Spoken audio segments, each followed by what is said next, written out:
It started as just another routine hearing. The courtroom was filled with the quiet murmur of reporters, legal aides, and curious spectators. But what happened over the next few minutes would send shockwaves through the political and judicial landscape. Karoline Leavitt, former Trump White House staffer and rising conservative figure, walked confidently into court that morning. She was there to give testimony in a defamation and election integrity case, a high-profile matter involving voting machines, state officials, and powerful media entities. But it wasn't just the case that drew national attention. It was the judge presiding over it, Judge Martin Keller, a figure known in legal circles for his stern demeanor, but also whispered about in private for reasons that had never quite made the news. Until now. Within the first few minutes of Leavitt's testimony, the atmosphere turned tense. Leavitt, unshaken, pointed out discrepancies in state communication, conflicts of interest among local election officials, and even made subtle references to documents that had reportedly gone missing from the state archive. But it was when she turned to address the judge directly that everything changed. She calmly but clearly stated, "Your Honor, I understand your duty to remain impartial, but I also understand that your son's law firm received nearly $2 million in state contracts, tied directly to election consulting during the 2022 midterms. That's not speculation. That's public record." The room went silent. The judge's face hardened. "Ms. Leavitt, you are dangerously close to contempt," he said, his voice cold, his gavel slamming down. "This court will not tolerate conspiracy theories." But she wasn't done. "I'm not here to spin conspiracies, Your Honor. I'm here under oath.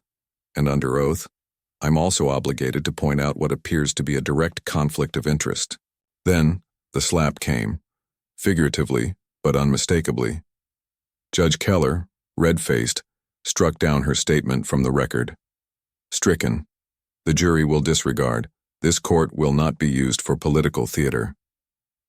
4 minutes later, the cracks in Keller's carefully guarded empire began to show. One of the junior clerks, seen earlier exchanging texts with someone in the gallery, stood up, handed a folder to the bailiff, and walked out of the courtroom. No one paid much attention at first, but as the document was passed to the judge and he began to read, his expression changed. Visibly. Inside that folder were internal emails from the state procurement office showing Keller's connections to the very contracts Leavitt had named. His son's firm, Keller and Royce, had indeed consulted for the state under a shell company that had obscured the payment trail. Even more damning, the email suggested that Keller had personally signed off on communications related to those contracts, while already sitting on the bench for multiple election-related cases. That's when the room shifted. Within an hour, investigative reporters began publishing leaked screenshots from the documents.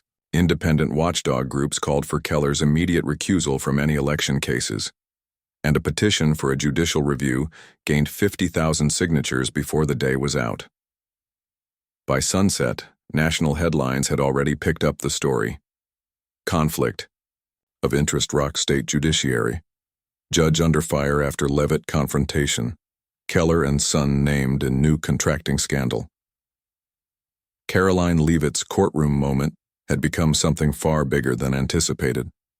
What began as a calculated attempt to silence a political figure turned into an unraveling of institutional ties, money, influence, favoritism, all hidden beneath the robes of judicial authority. But the collapse didn't stop with Keller's state. Auditors launched an emergency review of every contract awarded in the past 3 years that had ties to the Keller family. 2 former aides from the governor's office stepped forward, claiming they'd been pressured to keep Keller's name clean in internal communications, and Keller's son, once a quiet legal figure, was now under federal investigation for possible procurement fraud. Meanwhile, Leavitt, targeted and dismissed in that courtroom, became a symbol of something else: the audacity to speak when silence is expected. In interviews following the hearing, she remained composed. "I wasn't there to win a debate," she said. "I was there to tell the truth. And that truth had been buried for too long." As for Judge Keller, within a week, he announced a temporary leave of absence. His spokesperson cited family matters and personal stress. but few were convinced. Rumors swirled that a judicial conduct board was preparing formal charges. Some even speculated that indictments were forthcoming. What's certain is this. 4 minutes after trying to shut down a voice in his courtroom, a judge who had operated in the shadows for years found his power and his reputation crumbling before the nation's eyes. By the second week, national outlets began to dig deeper into Judge Keller's past. A Washington Sentinel investigative piece uncovered that this wasn't the first time questionable contracts had been awarded to companies linked to his family. Over a 10-year period, Keller's relatives had quietly benefited from over $12 million in consulting and advisory contracts, many of which were awarded without open bidding. One journalist described it best. It wasn't a courthouse. It was a command center for a pay-to-play scheme hidden in plain sight. Meanwhile, whistleblowers began to emerge, quietly at first but increasingly emboldened by the growing public scrutiny. A former court clerk, who asked to remain anonymous, revealed that Keller would often hold unofficial meetings with attorneys representing high-powered clients, always off the record, always behind closed doors. Another former aide at the governor's office confirmed that Keller was untouchable, routinely shielding political allies in rulings, and even hinting at how he'd decide certain cases before arguments were heard. Pressure mounted. The Judicial Oversight Committee scheduled an emergency hearing. For the first time in over 2 decades, a sitting judge was placed under formal ethics investigation while still on the bench.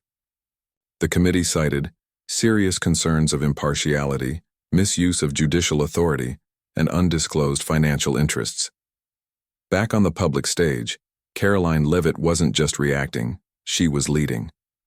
Leavitt launched a digital campaign titled Shine the Light, focused on rooting out corruption in the judiciary and demanding full transparency from elected and appointed officials.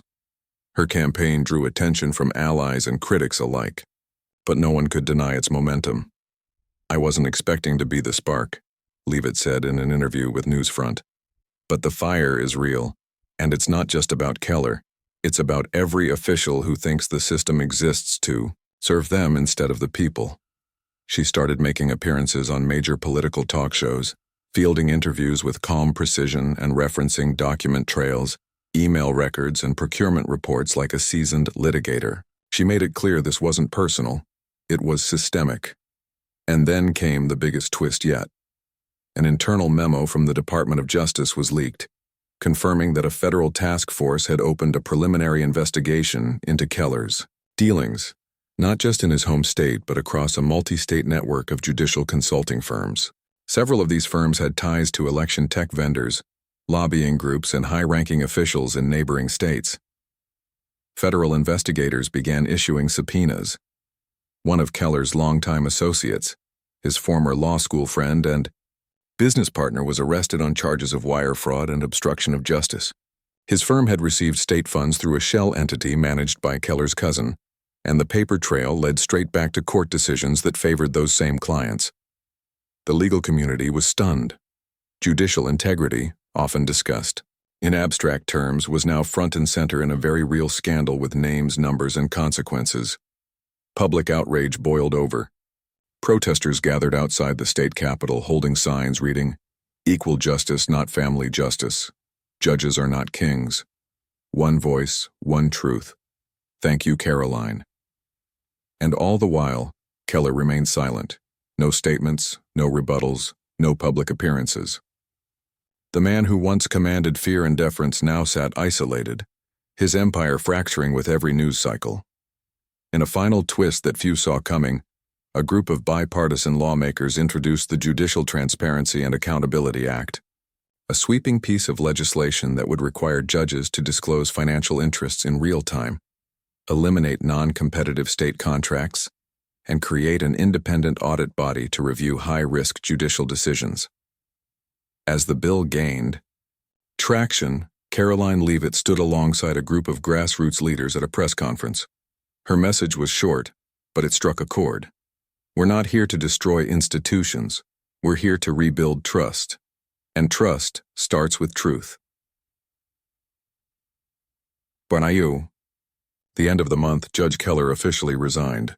His resignation letter leaked to the press mentioned health reasons and a desire to step back from public life. But by then the damage was done, and the reckoning was far from over. The story that began with a single courtroom confrontation had become a national movement. And while the road ahead was uncertain, one thing was clear. The silence had been broken, the empire had crumbled, and accountability was no longer optional. It was inevitable.